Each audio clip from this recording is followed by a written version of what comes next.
Hi everyone, Tara back here, and today I'm speaking with Leanne Townsend. Leanne is a family law lawyer in the Toronto area, and she is chatting with us today about all things family law and COVID. Leanne, thank you so much for joining me and doing this. My pleasure. Thank you for inviting me.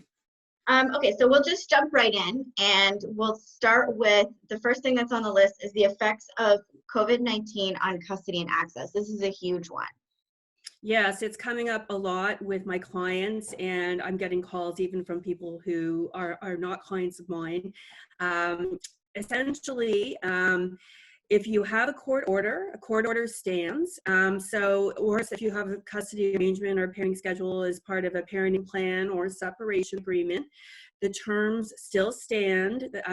Children should still be switching households just as they were previously. In fact, I'd even go so far as to say the status quo stands. So even if you don't have an agreement, whatever arrangement you've been doing prior to COVID, the courts are taking the position that should stand.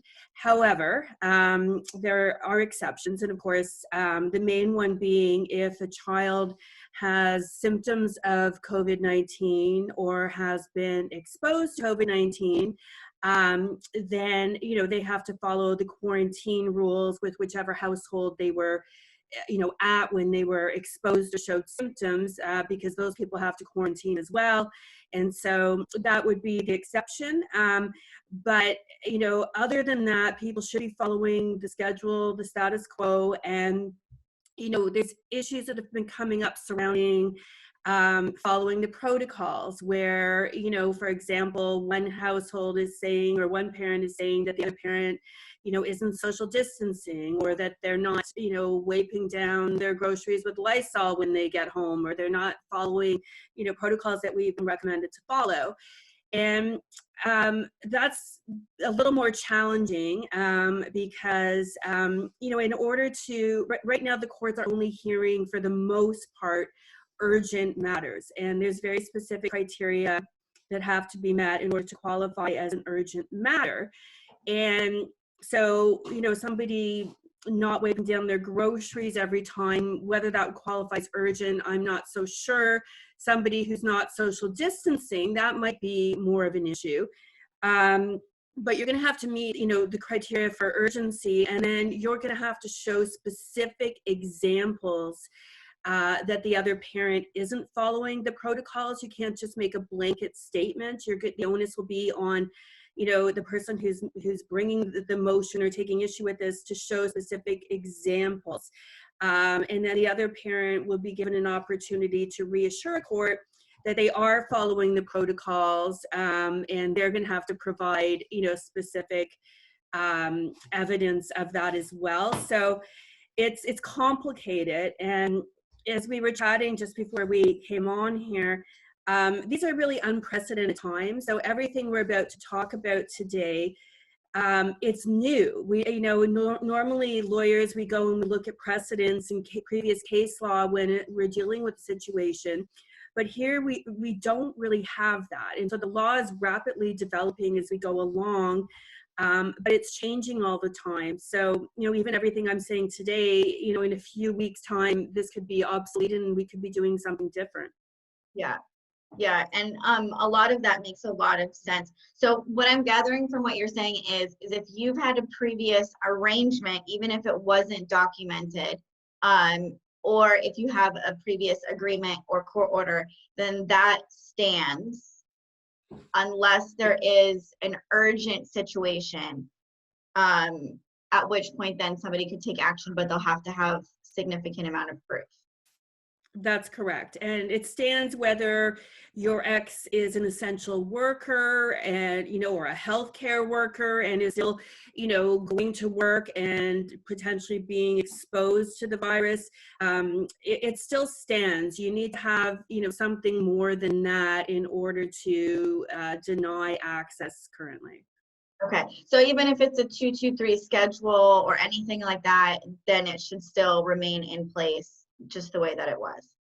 Yes, it should still remain in place, and that's what the courts are saying. And so, if you don't do that, you will, be held accountable for that at some point. Okay. Okay, that's really good to know. Um, and so looking at this time as an opportunity to try to gain more custody or more access is probably not advisable right now. No, I mean, it's, unfortunately, there are people who are, using this as a way to try and manipulate access and deny the other parent.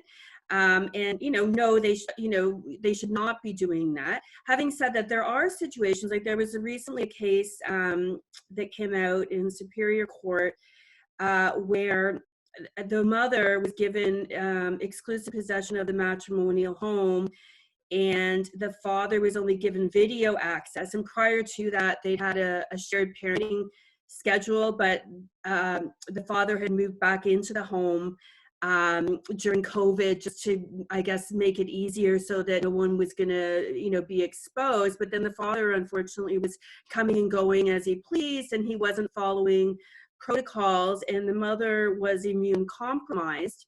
So the court held that the father had to leave the home, and that while this is going on, he should only be given video access. So there are situations, where, withholding access has been considered to be the right thing to do, but it generally involves, immune compromised people, or very specific examples of somebody, not following the protocols. Otherwise, follow them. It doesn't matter if you don't like your ex or think they're the best parent. If you've been following a schedule beforehand, keep following it. Yeah. Okay, that's good to know. So another huge issue I know that we've been contacted about on a regular basis since all this has started is support. So spousal support, child support, and trying to figure all of that out. Yeah, and it's a bit of a mess because, there are so many people who are losing their jobs, and or, owned a business that's been shut down, since this began, and they have no idea when it's going to be able to open up again. And so, those are really difficult situations. And what I'm telling clients again is that if you have a court order or you have a separation agreement, the status quo should be prevailing. Like if you're supposed to pay $1,000 a month in child support or spousal support, the expectation is that you're going to keep paying that even if you've lost your job. And if your order or agreement has been filed with the Family Responsibility Office, they are still enforcing it. So the expectation is that you will continue to pay it. The challenge that arises is normally if we weren't in this COVID situation and you lost your job or your business shut down and your income was dramatically affected, you would bring a motion to change, and you would, in all likelihood get it because your income has in fact changed. Right now, people can't do that because a motion to change is generally not one of the urgent situations that the courts are accepting. So you're stuck in some cases. And so again, what I'm telling people is do the best you can to pay what you're supposed to pay. If you really cannot do it, try and work something out with the other parent.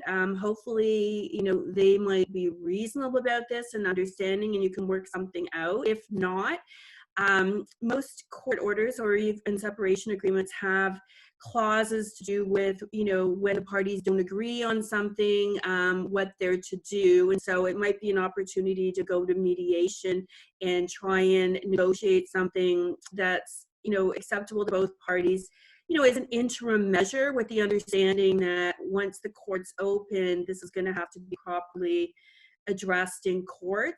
The other thing to keep in mind is, if it's a situation where somebody's income has been reduced for a couple of months, that's going to be very different than somebody who, remains out of work, through the summer into the fall, or somebody who had a business that's just, it's not coming back, period. Those are really difficult situations, and someone there's in that situation is definitely going to have to get an order changed at some point. And whether it would I think if things got dire enough, it might meet the qualification for an urgent motion based on dire financial consequences, but they would have to be pretty dire, I think, in order to qualify. Okay. Okay. So basically, if there is an agreement or an order in place, is to try your best to stick with it. The other options are to attempt to, negotiate or work it out with the other party as much as possible right now. Yes, or maybe attend mediation if, Yeah. the other party Yeah. will agree, Yeah. or if that's a clause in the agreement. Yeah. Yeah, that makes sense. Because I can see how, like you said, it would be it's very different circumstances if it's just for the next few months or if it's more of a permanent or long-term situation. Then the decisions are going to be a bit different. Yes. So the next thing on the list is the latest updates with Ontario Family Courts. Yes. So the courts expanded what they were doing a little bit on April 6th. So initially it was really just urgent matter. So on April 6th, some of the courts expanded to take like if there's a motion that's on consent, so you can just file paperwork in that case and they'll deal with that.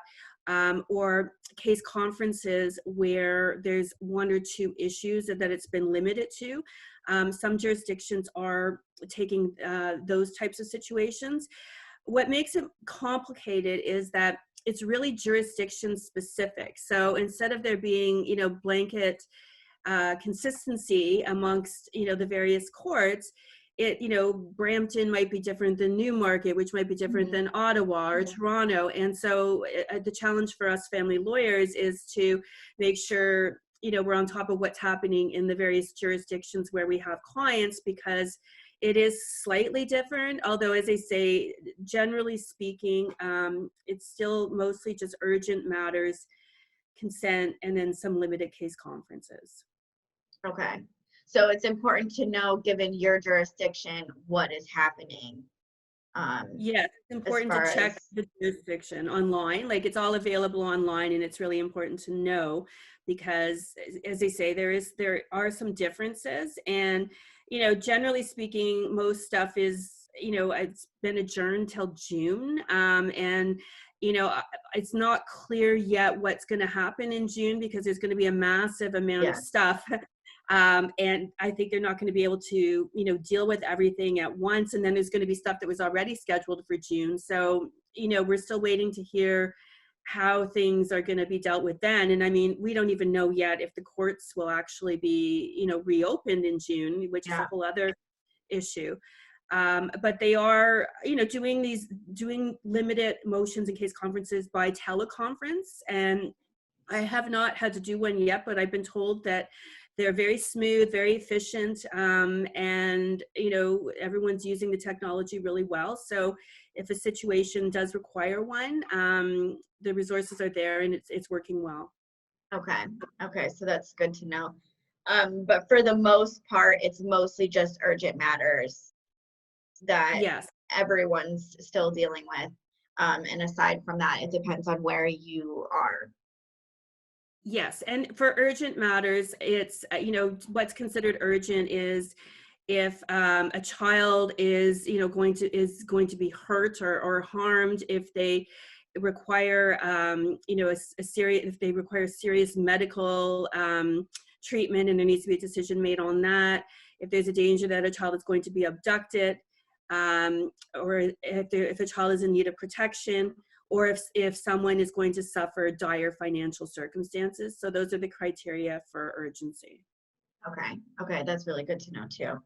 And so the last thing on the list is other options to court. Yes. And that's the great thing about this, if there is a silver lining, is that there are other options, whether it's just negotiating through lawyers, whether it's doing collaborative law, whether it's doing mediation, arbitration. All of those options are still, available. They're working. They can be done on Zoom. I even participated in a mediation recently where the husband was on bail conditions for assaulting the wife, so he could not have contact with her. So myself and my client were in one Zoom room, and he and his lawyer were in another Zoom room, and the mediator went between us, and it was very efficient. We ended up with, agreed upon minutes of settlement at the end of the day. So those options are all available. And one of the things I am saying to clients is that this does give us an opportunity to try and work things out in a more amicable way, because I always say the court should be a last resort, and giving the power over to someone else who doesn't know your family, meaning a judge, to decide what should be happening with your children, that's a pretty powerful thing to be giving up. So if you can work it out in some fashion with your spouse, that's always the preferred way. And so I think that people are, in some ways being forced to try some of these alternatives more than they might have in the past. And I think that's a good thing. Yeah, I completely agree with you. And it's making people get a little bit more maybe creative in their ways of compromising, or ways of strategizing and looking at things to come to some sort of resolution, opposed to jumping right to the court system. So yeah, I completely agree with you. Well, that was a lot of really good information. Thank you so much for giving this to our listeners and people who are watching. I do want to direct everyone to Leanne's Instagram, especially because that's how I found you. And you have such great content on there, and there's so many interviews and people that you work with, that you provide so much great advice and content, and just to get a lot of information. So do you want to just let us know what your Instagram handle is? Because I don't have it in front of me. Yes, it's Leanne Townsend Life. Okay. And Okay. I am very active there, and I've been providing a lot of COVID-19 information, Mm-hmm. so people can definitely check it out. Yeah, perfect. Thank you so much for doing this again. My pleasure. Have a great day. You too.